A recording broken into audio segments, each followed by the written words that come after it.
السلام علیکم ورحمۃ اللہ وبرکاتہ۔ آج ہم سیکھیں گے دعا نعمت کی خواہش کے لیے۔ بسم اللہ الرحمن الرحیم۔ کسی کو کسی بھی نعمت کی خواہش ہو اور اس نعمت کو ذہن میں رکھ کر اس دعا کو اٹھتے بیٹھتے پڑھے، انشاءاللہ کامیابی ہوگی۔ کسی کو کسی بھی نعمت کی خواہش ہو وہ اس نعمت کو ذہن میں رکھ کر اس دعا کو اٹھتے بیٹھتے پڑھے، انشاءاللہ کامیابی ہوگی۔ یہ ہے سورہ قصص کی آیت نمبر 24۔ اعوذ باللہ من الشیطان الرجیم، بسم اللہ الرحمن الرحیم۔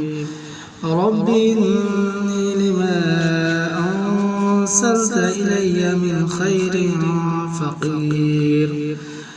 رب انی لما انزلت الی من خیر فقیر۔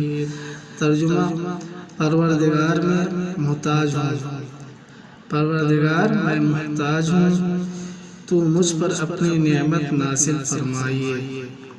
پروردگار میں محتاج ہوں، تو مجھ پر اپنی نعمت نازل فرمائیے۔ یہ سورہ قصص کی آیت نمبر 24 ہے۔ اس کو جس بھائی کی کوئی خواہش ہو، کسی نعمت کو حاصل کرنا چاہتا ہو، وہ اس دعا کو اٹھتے بیٹھتے ہر وقت اس کا ورد رکھے۔ السلام علیکم ورحمۃ اللہ وبرکاتہ۔